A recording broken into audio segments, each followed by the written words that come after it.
예수소망교회 지용길 목사입니다. 말씀 함께 나누겠습니다. 사랑이라는 말을 듣고 나면은 어떤 생각이 떠오르십니까? 어떤 사람은 부모가 떠오를 거예요.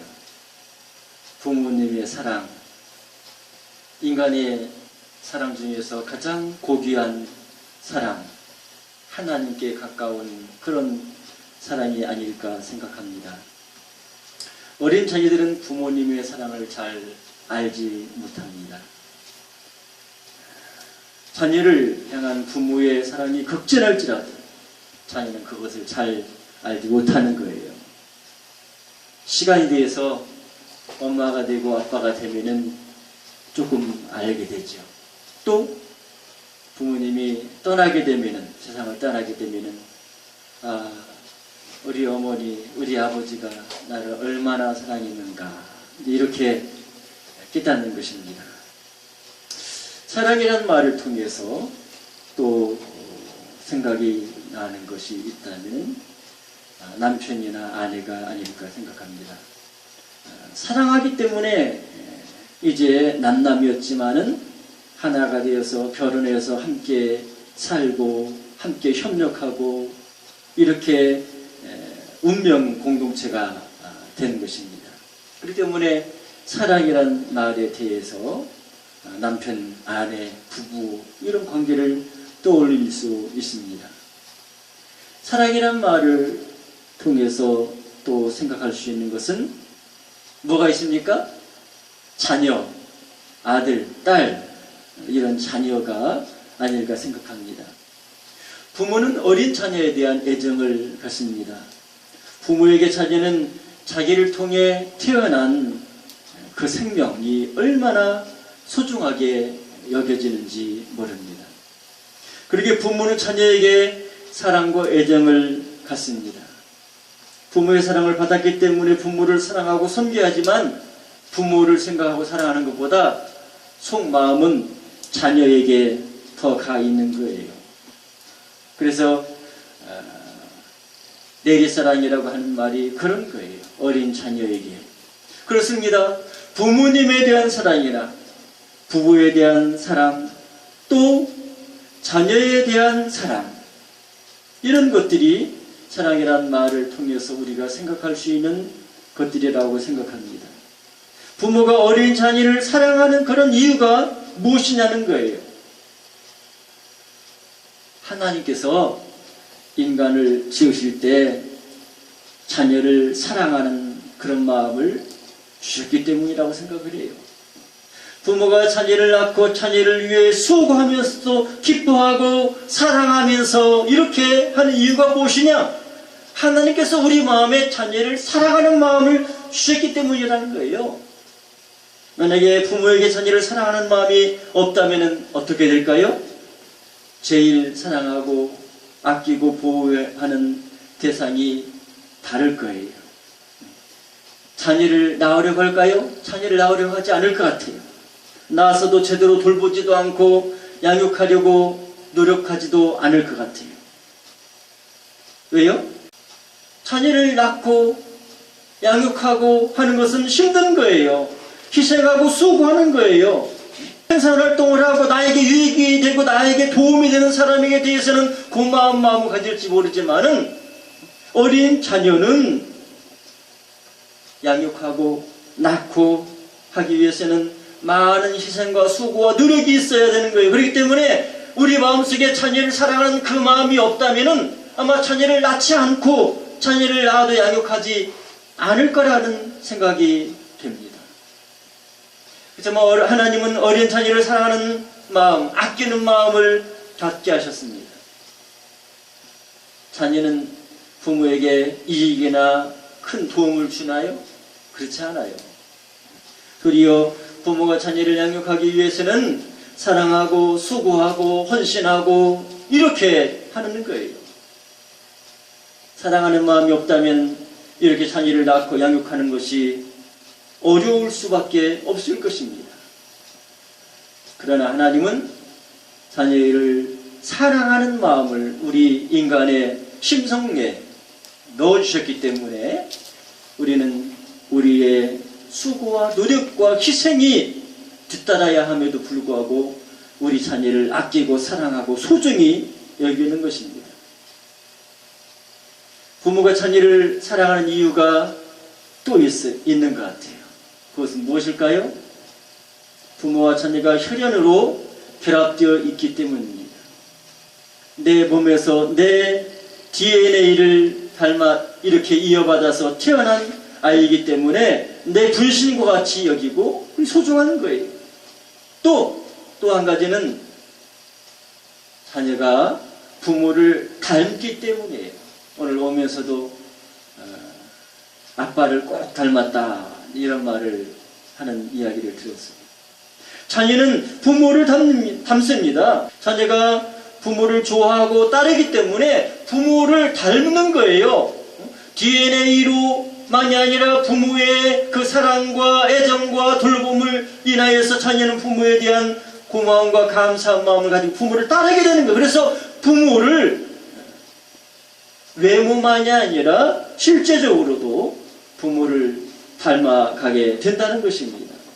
내게서 태어나는 것도 중요하지만 나를 닮았다 했을 때 그 자녀가 더 사랑스럽고 더 잘 돌보고 이렇게 하려는 마음을 갖게 된다는 것입니다. 이렇게 자녀는 모든 부분에 있어서 부모를 닮고 따르게 되는 것입니다. 이것이 영적인 원리에도 적용됩니다. 예수 믿는 사람들은 모두 하나님 아버지를 믿는 자녀입니다. 어떻게 인간이 하나님의 자녀가 될 수 있습니까? 하나님께서 우리를 지으셨고 하나님이 우리를 자기 자녀 삼아 주셨기 때문입니다. 하나님이 우리를 자기 형상과 모형대로 지으셨어요. 죄를 지은 하나님에게서 떠났지만은 우리를 사랑하셔서 구원하기 위해서 독생자 예수님을 세상에 보내셔서 우리를 위해 죽게 하시고 그리고 그 예수님 믿음으로 구원을 받게 하신 것입니다. 그래서 예수님 믿는 사람들은 하나님의 자녀인 것입니다. 이렇게 하나님의 자녀라면 예수님 믿는 성도들은 어떤 모습이어야 될까요? 오늘 본문의 사도 바울은 예수님을 믿는 성도들이 어떤 사람이 되어야 되는지를 말하고 있습니다. 그리스도인은 하나님의 자녀이기 때문에 하나님의 말씀을 본받는 자가 되어야 돼요. 누구의 말을 본받아요? 하나님의 말씀을. 우리 아버지이신 하나님의 말씀을 본받아야 돼요. 오늘 본문 에베소서 5장 1절 말씀을 같이 읽어보겠습니다. 시작. 그러므로 사랑을 받는 자녀같이 너희는 하나님을 본받는 자가 되고. 아멘. 여러분, 자녀가 부모를 좋아하고 따르는 이유가 무엇입니까? 자기를 낳아주셨기 때문이에요. 자기를 사랑하고 자기를 돌봐주시고 자기를 이렇게 양육해 주시기 때문에 자녀는 부모를 따르게 되는 거예요. 바울은 성도들에게 하나님을 본받는 자가 되라고 했어요.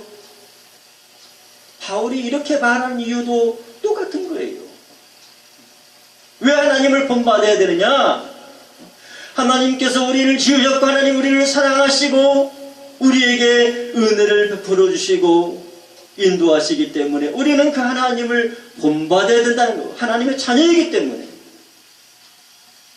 사랑받는 자녀같이 예수님 믿는 성도들은 하나님을 본받아야 돼요. 어떻게 해요? 어떻게 해요? 사랑받는 자녀같이. 부모의 사랑을 받는 자녀는 어떻습니까? 부모의 사랑을 받는 자녀는 본받아요. 어떤 때 보면은 아빠나 엄마가 하고 있는 그 특별한 그런 모습을 어린 자녀가 그대로 하고 있잖아요. 아빠가 이렇게 하고 있는데 조그마한 아이가 그 옆에서도 이렇게 하고 있는 그런 사진을 보게 되는 경우들이 있습니다. 왜 그런가요? 닮으라고 아빠 이렇게 할 테니까 너도 이렇게 해서 그런가요? 아니요. 아빠가 이렇게 뒷짐 주고 가면은 조그만 딸이 이렇게 뒷짐 주고 따라가. 왜 그래요? 좋아하는 아빠가 하는 그대로 자기도 모르는 사이에 따라서 하는 거예요. 이렇게 사랑받는 자녀가 부모를 본받는 것처럼 사랑받는 자녀같이 예수님을 믿고 하나님의 자녀가 된 우리들은 하나님을 본받는 자가 되어야 된다고 말씀하고 있는 것입니다. 여러분, 하나님이 우리를 사랑하십니까? 예? 부모가 자식을 사랑하듯이 하나님이 우리를 사랑하시나요? 그럼요, 마땅하죠. 하나님 우리를 어떻게 사랑하십니까? 하나님은 우리를 낳으셨고 만들었어요. 하나님 우리를 만들었어요. 우리에게 가장 좋은 것을 주시고, 우리가 잘못하고 죄악에 있을 때 멸망하지 아니하시고 구속하시려고 독생자를 보내주시고 우리를 버리지 않으신 거예요. 다윗은 하나님께서 우리를 어떻게 사랑하시는지를 이렇게 대비적으로 말씀하는데, 시편 27편 10절에 보면 이렇게 말해요. 내 부모는 나를 버렸으나 여호와는 나를 영접하시리이다. 아멘. 여러분, 부모가 자식을 버립니까? 버리는 수도 있죠. 상황이 그렇게 되어질 수 있는 경우들도 있어요. 또 왜 부모가 자식을 버립니까? 부모는 언젠가는 자녀를 놔두고 이 세상을 떠나는 거예요. 부모가 자녀의 인생을 끝까지 책임지지 않습니다. 책임질 수 없어요. 부모는 어느 정도 자녀가 이렇게 자라날 수 있도록 혼자 독립해서 성장해 살아갈 수 있는 그런 때까지 자녀를 돌봐주고, 그 자녀가 이렇게 성장해서 가정을 이루고 살아가고 이렇게 하는 그런 모습을 보지만은 이제 결국에는 부모는 자녀를 떠나게 되어 있는 거예요. 그런 의미에서 보면은 부모는 자녀를 버릴 수밖에 없는 거예요. 그러나 뭐라고 말해요? 내 부모는 나를 버렸으나 여호와는 나를 영접하시리이다. 이렇게 말씀하셨어요. 세상에서 가장 귀한 사랑이 있다면 그건 부모의 사랑이에요. 그렇지만 그 부모도 자녀를 버릴 수밖에 없는 상황이 되기도 해요. 그러나 그럼에도 불구하고 하나님은 우리를 버리지 않습니다. 우리의 모든 생애 가운데 하나님이 책임지시고 우리의 보호자가 되시고 인도자가 되십니다. 이런 놀라운 사랑으로 우리에게 은혜와 사랑을 베풀어 주시는 거예요. 그렇기 때문에 사랑을 받은 그 자녀들이 그 부모를 따르고 닮아가는 것처럼 예수님을 믿는 하나님의 자녀들, 성도들 어떻게 해야 된다고요?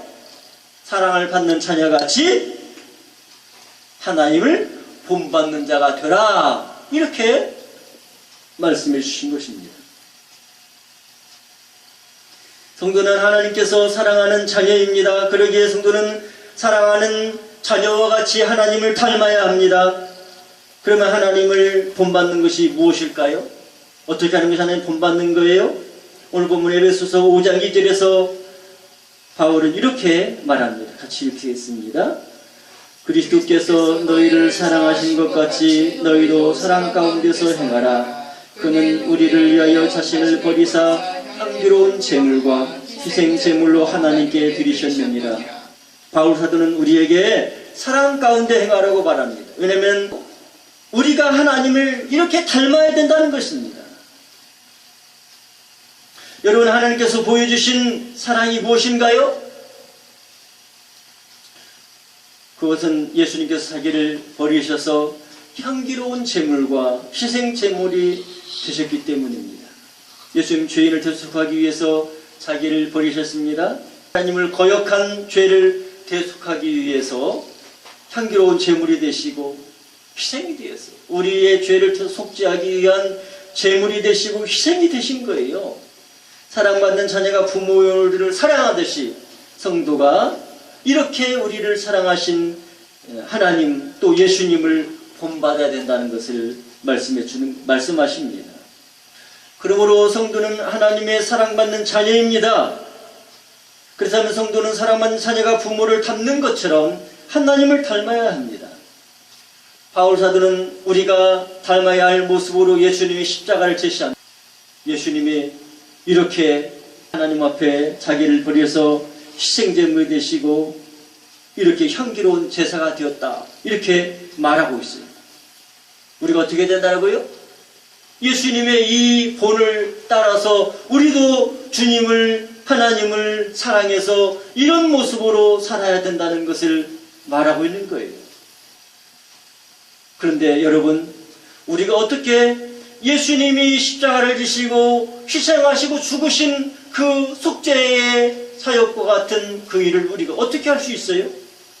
고난주간에 필리핀이나 이런 데 어떤 사람들은 십자가의 고행을 하기 위해서 실제로 십자가에 자기를 못 박고 이렇게 진행하게 하고 그런 기사를 본 적이 있어요.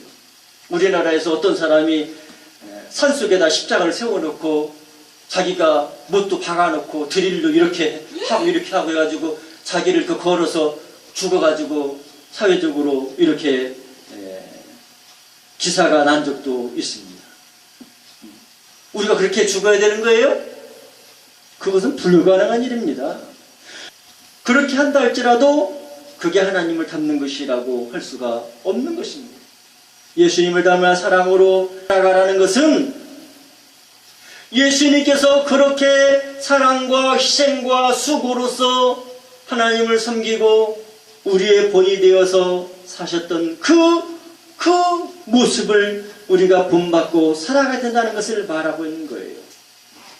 우리가 하나님의 자녀이라면은 하나님 우리를 사랑하시고 예수님을 통해서 베푸신 이 귀한 은혜를 우리가 마음에 간직하고 우리도 이와 같이 하나님을 사랑하고 하나님의 말씀을 따라서 믿음으로 살아가야 된다는 것을 말하는 거예요.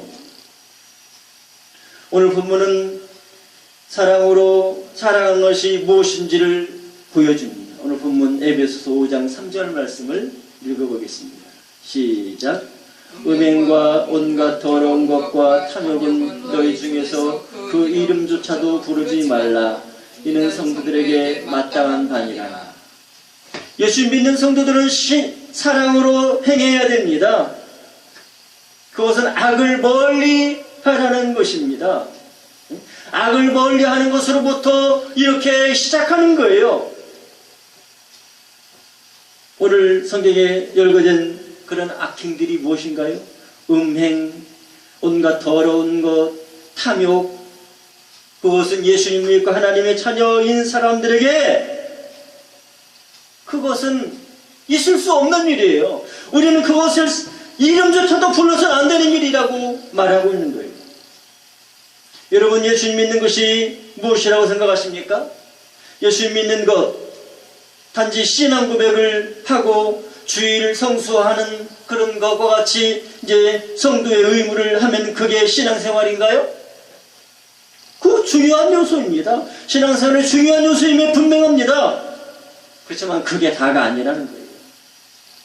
예수님 믿는다면은 영적인 것만이 아니라 육적인 삶에 있어서도 하나님의 자녀다운 삶, 믿음에 합당한 삶으로 변화된 그런 생활을 해야 된다는 것을 말하고 있는 것입니다.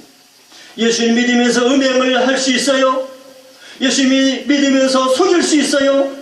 예수님 믿으면서 거짓말할 수 있어요? 탐욕에 빠져서 부패한 일들 가운데 살아가면 되겠습니까? 안 된다는 것입니다. 오늘날 예수 믿는 성도들에게 문제가 있다면 이런 것이 문제예요. 삶이, 생활이 변화되지 않는 것이 문제인 것입니다.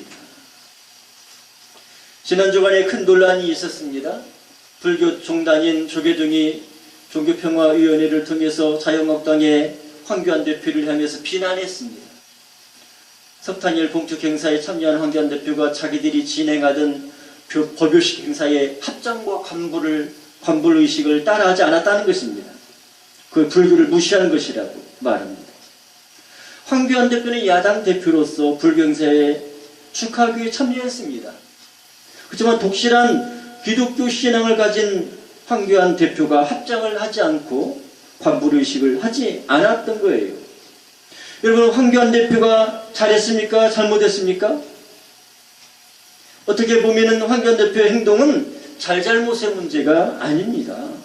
야당 대표로서 불교 행사에 축하하기에 참석한 것은 당연한 것이죠.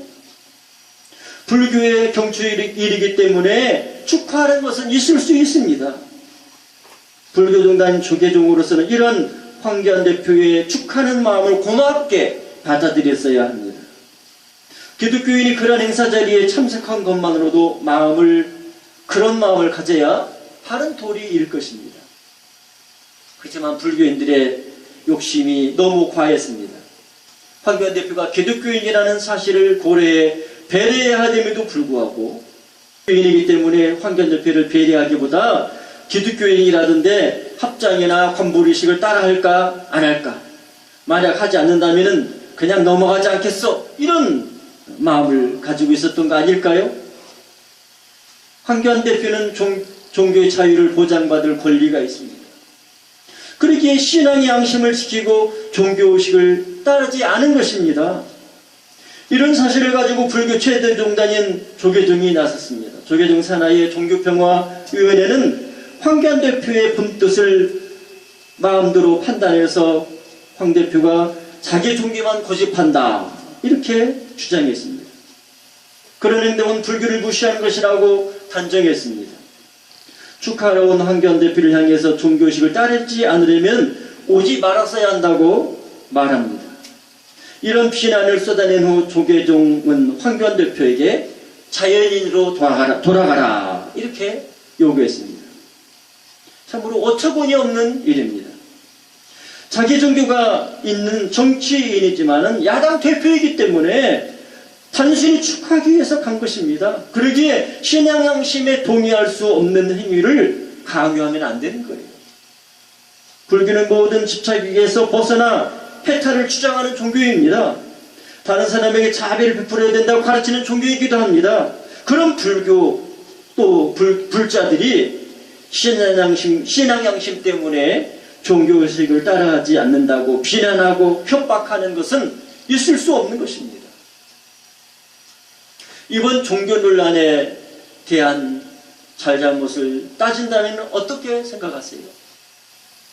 신앙인으로서 황교안 대표가 잘한 것이라고 생각합니다.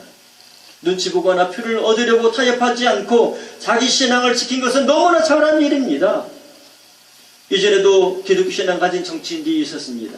장로했던 정치인들이 대통령 이렇게 선거를 앞두고 있고 이런 불교 행사가 있으니까 찾아가는 거예요.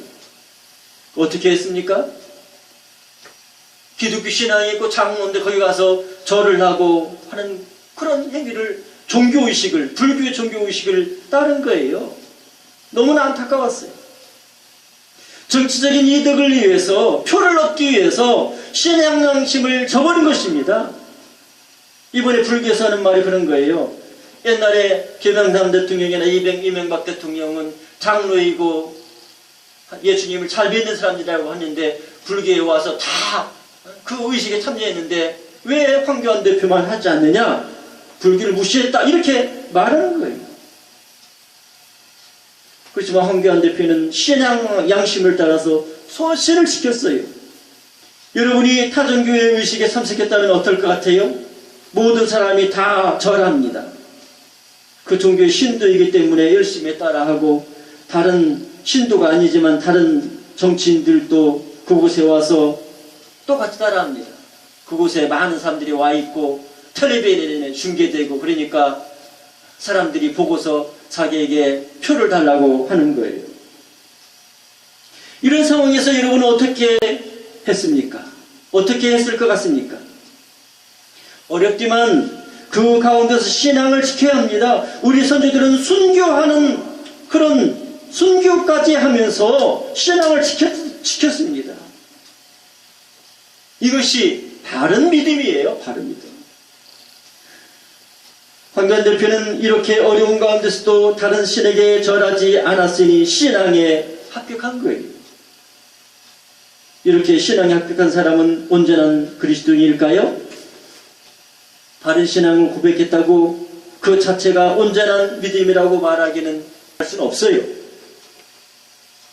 예수님을 구주로 믿고 신앙 고백을 했음에도 삶으로 하나님의 말씀을 따라서 하나님의 뜻을 따라서 살아야 된다는 것이에요.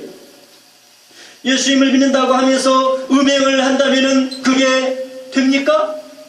예수 믿는 사람들 중에서도 고위직에 있고 회사에 이렇게 중요한 자리에 있고 이렇게 하면서도 음행을 하는 사람들이 있어요, 없어요? 있어요. 참 안타까운 일이에요. 삶에서 이렇게 악한 일, 그 이름이라도 불러서는 안 되는 이런 일들, 이것을 해서는 안 된다는 거예요. 사도 바울은 이렇게 말하잖아요. 음행과 온갖 더러운 것과 탐욕은 너희 중에서 그 이름조차도 부르지 말라. 예수 믿는 성도라면 하나님을 닮아야 됩니다. 우리에게 오신 예수님께 십자가에 달려 죽으시고 죄인을 구원하신 것 같이 우리도 사랑 가운데서 살아야 됩니다. 그러기에 성도는 하나님의 뜻에 합한 모습으로 살아가야 되는 거예요. 죄인들이 행하는 것처럼 생각 없이 그냥 아유 이 사람은 죄인이야. 뭐 죄 없는 사람은 어디 있어? 죄를 짓고 하지만 예수님 우리 죄를 속죄하기 위해 십자가에 죽으셨으니까 그 은혜를 우리가 받는 거지. 은혜로만 구원받는 것이지. 뭐 죄 지으면 지을 수밖에 없지. 뭐 그 인간이 그런 거지. 이렇게 하면서 음행을 하고 더러운 짓을 하고 탐욕을 부리고 기독교인들이 그렇게 살면 돼요? 안 된다는 거예요. 그것만이 아닙니다. 사도 바울은 이어서 다음과 같이 말합니다. 오늘 본문 5장 4절, 에베소 5장 4절 말씀 읽겠습니다. 누추함과 어리석은 말이나 희롱의 말이 마땅치 아니하니 오히려 감사하는 말을 하라. 기독교인은 말에 주의해야 합니다. 해야 할 말이 있고 하지 말아야 할 말이 있습니다. 사도 바울이 누추한 말이 마땅치 않다고 했어요. 누추하다는 것이 뭐예요? 더럽고 지저분할 때 아유 우리 집 이렇게 누추한데 오셔서 참 그냥 아유 부끄럽습니다. 누추하다는 말이 더럽고 지저분하다는 말이에요. 누추하고 지저분한 그런 말을 하는 사람이 있다는 거예요. 남자들이 모이면 음담 패스를 하고 이렇게 하는 경우들이 있어요. 특히 군대에서 그런 일들이 많이 있어요. 우리 동기인데 어떤 사람이 이제 군의 장교로 한 5년을 복무하고서 왔는데 그 사람이 모였을 때 재미있는 말을 한다고 하면서 음담 패스를 하는 말을 들은 적이 있어요. 참 안타까운 말입니다. 일입니다. 어리석은 말이는 희롱의 말도 마땅치 않다고 했습니다. 어리석은 말이 무엇인가요? 어떤 사람이 어리석은 말을 할까요? 지식이 부족한 사람이 어리석은 말을 하나요? 정신연령이 낮아서 어리석은 말을 하나요? 그런 거 아니에요. 지식이 부족하기 때문에 어리석은 말을 하는 게 아니라 지식이 많은데도 어리석은 말을 하는 사람들이 많이 있어요. 유력 정치인들, 유력한 목사, 유력한 종교인들이 해서는 안 되는 말, 악한 말, 거짓말, 사람들의 마음에 상처를 주는 말, 이렇게 하는 일들이 얼마나 많이 있습니까? 이렇게 어리석은 말을 하는 사람들, 예수 믿는 사람은 그렇게 어리석은 말을 해서 되겠어요? 또 희롱의 말, 희롱이 뭐예요? 말이나 행동으로 다른 사람을 놀리는 거예요. 특히 여성을 이렇게 희롱하는, 성적인 희롱을 하는 그런 사람들도 있죠. 하나님 믿는 기독교인이 하나님 아버지를 닮아가야 되는데 하나님 아버지 그분이 그런 말을 합니까? 희롱하고 누추한 말을 하고 음행을 하고 하십니까? 하나님이? 하나님, 우리가 믿는 우리 아버지 하나님은 그런 분이 아니세요. 그 미워하는 거예요. 그 이름이라도 부르면 안 돼. 하나님의 자녀인 우리들도 그런 거예요. 하나님 믿는 기독교인이 하나님을 믿는 성도가 이런 악행을 할 수 있습니까? 그럴 수 없습니다. 신앙 고백은 바르게 했지만은 바른 말, 바른 삶을 살지 못하고 악을 행하고 죄를 범하고 사람들에게 아픔과 상처를 주는 이런 말들을 해서는 안 되는 거예요. 하나님의 자녀이기 때문에 사랑받는 자녀같이 하나님 아버지를 본받아야 되는 것이지 세상 사람들이 한다고 기독교인들도 똑같이 그런 악한 말과 행동과 이런 것을 해서는 안 된다는 거예요. 그런 차원에서 황교안 대표가 바른 신앙을 고백했지만은 안타까운 것이 있습니다. 그것은 신앙 고백에 합당한 삶으로 나타나지 않았다는 거예요. 자기에게 아닌 부부는 책임질 수 없어요. 뭐 의혹만 있고 사실인지 여부를 알지 못할 때도 단정할 수 없어요. 그렇지만은 분명한 것이 있습니다. 광주 5.18에 대해서 부정하고 모욕하고 한 사람들을 바르게 처리하지 않았어요. 황교안 대표가 책임자 아닙니까? 그 정당의 책임자예요. 그러면은 그 정당 안에 있는 사람이 잘못했을 때 잘못했다고 하고 징계를 하고 해야 바른 신앙에 합당한 삶이고 그게 바른 신앙의 양심인 거예요. 그걸 놔두면은 묵인하는 것이고 이용하는 것이고 그렇게 바르게 처신하지 못하는 거예요. 믿음만 있다고 되는 것이 아닙니다. 바른 믿음이 있으면 바른 삶을 살아야 됩니다. 그래서 사도 바울은 이렇게 경고합니다. 에베소 5장 5절부터 7절 말씀이 있습니다. 시작. 너희도 정령이 이것을 알거니와 음행하는 자나 더러운 자나 탐하는 자 곧 우상 숭배자는 다 그리스도와 하나님의 나라에서 기업을 얻지 못하리니 누구든지 헛된 말로 너희를 속이지 못하게 하라. 이로 말미암아 하나님의 진노가 불순종의 아들들에게 임하나니 그러므로 그들과 함께하는 자가 되지 말라. 아멘. 우리는 하나님의 사랑을 받았습니다. 그 사랑을 인하여 우리가 어떻게 살아야 되느냐? 하나님의 자녀이기 때문에 하나님 아버지를 닮아야 됩니다. 사랑받는 자녀가 아버지 어머니를 닮는 것처럼 우리는 우리 하나님 아버지를 닮아야 됩니다. 그것이 바른 거예요. 그래서 사도 바울은 사랑받는 자녀같이 이렇게 살라고 말하고 있습니다. 우리가 하나님의 자녀로 하나님을 닮아서 사는 것은 너무 고차원적인 그런 것이 아닙니다. 먼저 악을 미워하고 떠나야 됩니다. 음행과 온갖 더러운 것, 탐욕을 버려야 됩니다. 믿지 않는 사람이나 할 수 있는 그런 말들, 그런 모욕, 그런 공격 해서는 안 됩니다. 누추함이나 어리석은 말이나 희롱의 말이 합당치 않습니다. 기독교인이면서 화평케 하는 평화의 사도가 되기보다 전쟁을 부추기고 조롱해서는 안 됩니다. 믿음을 따라 살아가는 저와 여러분이 되기를 주의 예수님 이름으로 축원합니다. 아멘.